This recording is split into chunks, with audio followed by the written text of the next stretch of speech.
Hey all, Boardgamerants, where we'll find everything solo tabletop gaming and more. And just showing off what I got going on this weekend. A little bit since I did a video like this. Wingspan Asia. This was one I recently picked up. I've got pretty much all the Wingspan stuff, I believe. So I got, the expansions there, and the base box I think is on the other side somewhere. I don't know. Anyway, this one was interesting because it is a standalone expansion for 1 to 2 players, or you can expand the base game to 6 to 7 players and play flock mode, which I've not tried, but I have played this solo 4 times now. And as you can see here, I played on easy the whole time, and I have lost every time until this last time. Last time I got 90. So 65, 61, 74. Even on easy, the AI scored 78, 81, 85, 71. So, but I finally got a good chain of cards and all the combos and everything. It worked out last game. Got another one set up here. I like Wingspan. It's on the lighter side. It's easy to remember how to play. The duet board adds a nice little... it's just a good little addition to the game. When you actually play birds down, you take one of the markers. The markers are just here on the board to remind you. When you play a bird, you put this marker on the board corresponding to the area, be it the forest or the water or wetlands, whatever. And then depending on maybe what kind of food you used to place that bird or what type of nest that bird had, then you end up placing, a token down. Maybe when I played the bird in the forest, it required rodents to play it, and so I'd be able to put that marker down. And then you get the end game scoring is all based on this board and filling it out in certain ways, and at the end, any of your markers that are connected with lines score you 1 point each. Well, you score your biggest contiguous one. And so it's got a cool little element. And the AI, the way they did the AI is very similar to the base game, of course, though it has the AI doing something. Well, it has it play this board, and it does it pretty well, too. It certainly gets in the way. It certainly takes up the spaces needed to fill out those end game scoring opportunities. I don't remember the easy mode for base Wingspan being as difficult, so that's encouraging. I like that. That allows you to get good at the game, and even on easy, it was quite a challenge. Well, for me anyway. And over here, Massive Darkness 2. So I passed on Massive Darkness, the original one, and then I was glad I did because I read all the stuff, some years back now. All the issues that it had and people...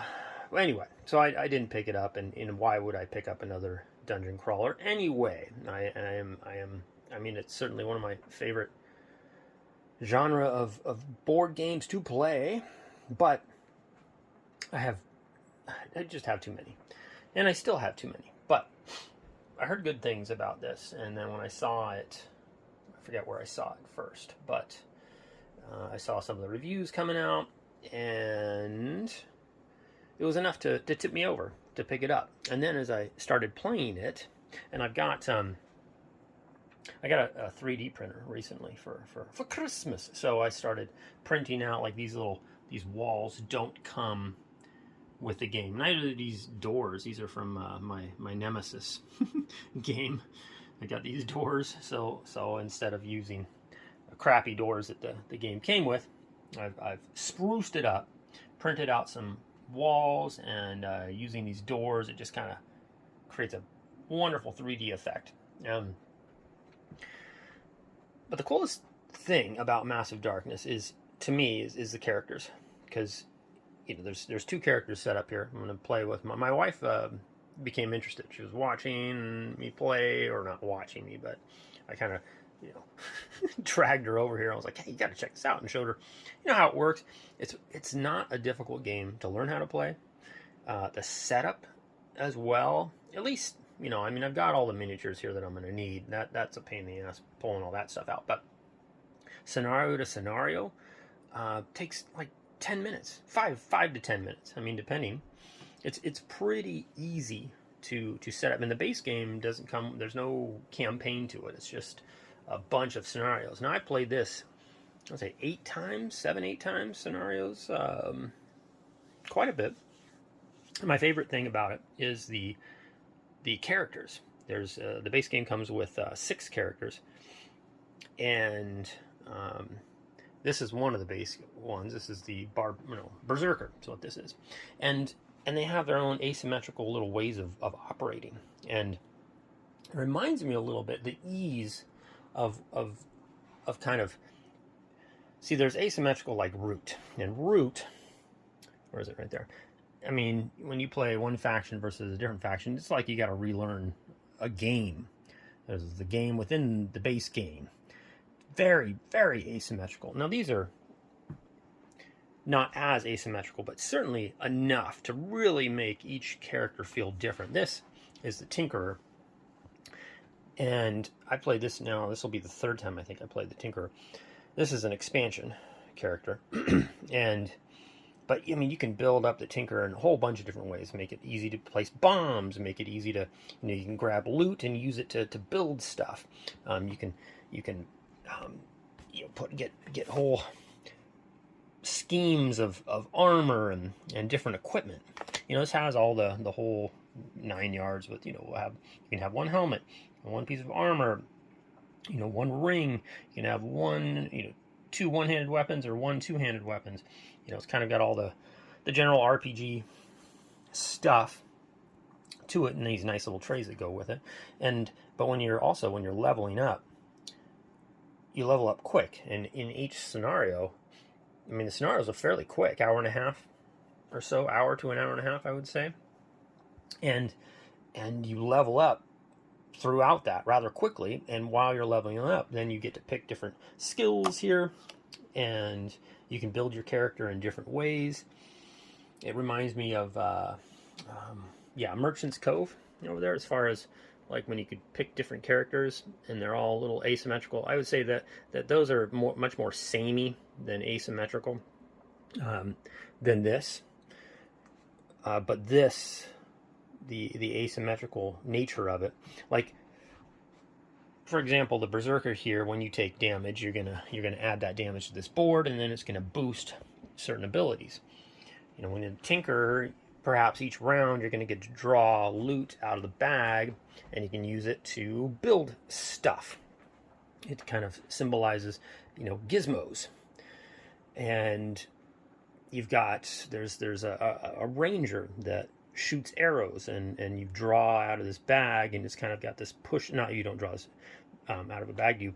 You flip cards over representing how good of a shot it was, and then you've got there's a rogue, I think, which is where you draw tokens out of a bag each time, and it can enhance an action if you use it, but it's kind of use it or lose it. Anyway, they're all got their different little aspects to them.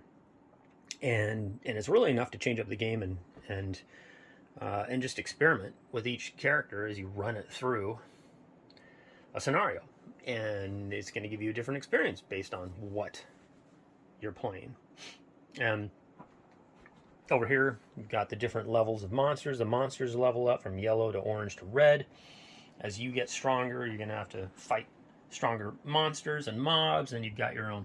You've got common treasure, rare treasure, epic treasure. Kind of reminds me of Borderlands, the video game. Green, blue, and purple. And then actually, there is a whole... So I like the game so much that I did end up picking up, the expansion character there, but a bunch of other stuff too. So there's Heaven of Fall, which allows you to play a campaign. And I have yet to really even get into that at all. Then you got this Rainbow Crossing is just fun. It has a campaign to it as well. As long as it works, as long as you have Heavenfall.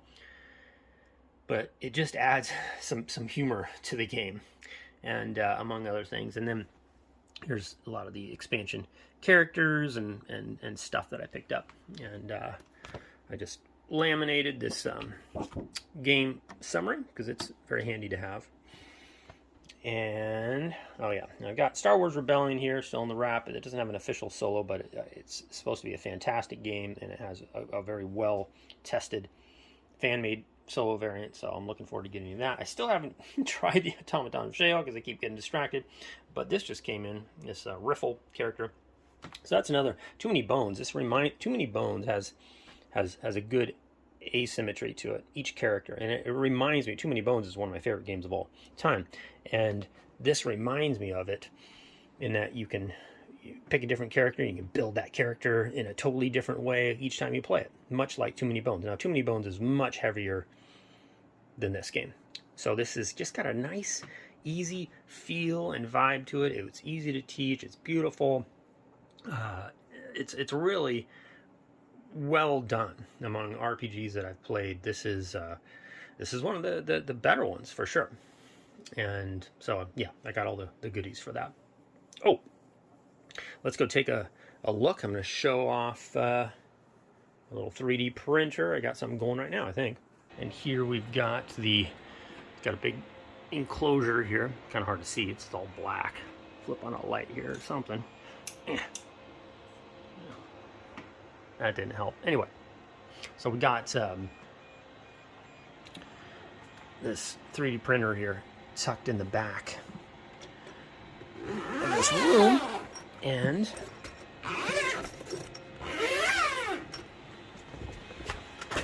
right now printing up, tough to see, especially with the gizmo in the way there, but oh, you son of a, So I'm making little 3D things for Dune Imperium for the color green right now. I'm making little army characters. Instead of using cubes, it'll just kind of juice up the game a little. I did that for Wingspan and some other games. But anyway, great addition. If you're into board games, it's an endless supply of things you could print to spice up your life. Right there you can see Wingspan.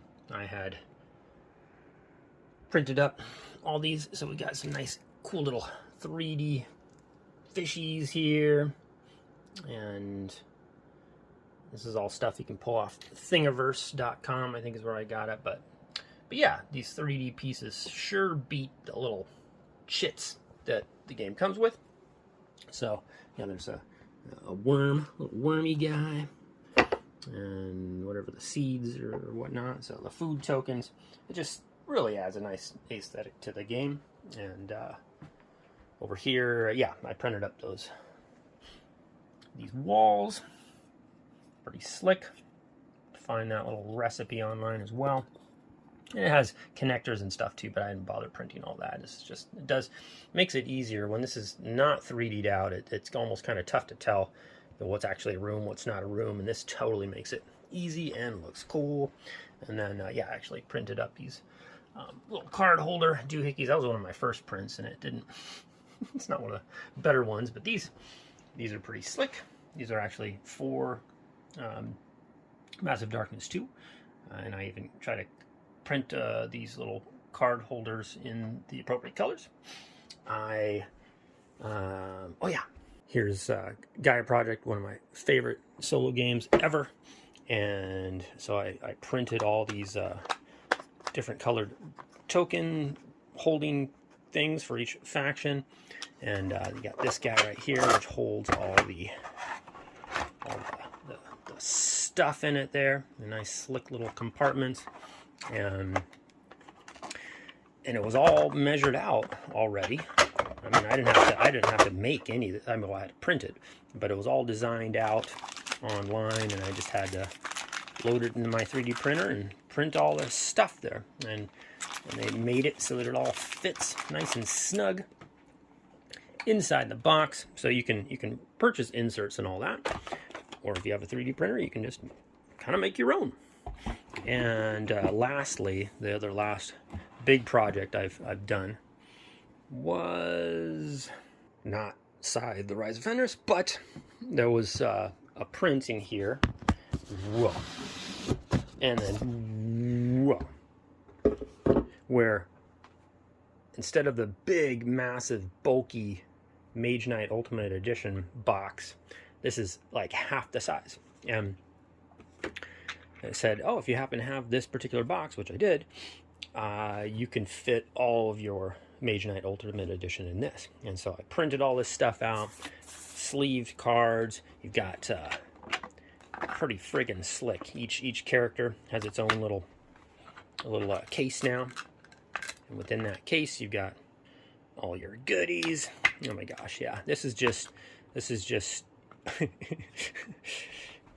as lavish as it gets, you know, with gaming.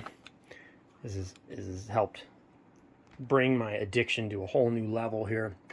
Check this out, like individual little holders for each of my tokens. These are slick. Look at that. The way these all slot in. Crazy fun. Takes forever. I mean, it took like a week for me to print all this stuff up. But and 3D printing has its own it's a whole thing. I mean, you got to really dial your printer in and learn a whole bunch of stuff. So far, it's totally been worth it. I've been having a great time, and using things like that to save space. Over here, I've got my Isle of Cats has now got the Rise of Fenris. I might come up with something fancier later, but whatever. Anyway, speaking of which, Scythe, just saw there's a new game coming out in this world this year, and I saw the pre-order, and I don't think I'm going to be able to help myself. Scythe is, I feel like Stonemaier Games hasn't come out with a game as good as Scythe since Scythe, and so I am pretty excited to check that out. Anything else? Nope. Don't think there's anything else going on. That's what I've got going on in my gaming life, and I appreciate you checking out the video.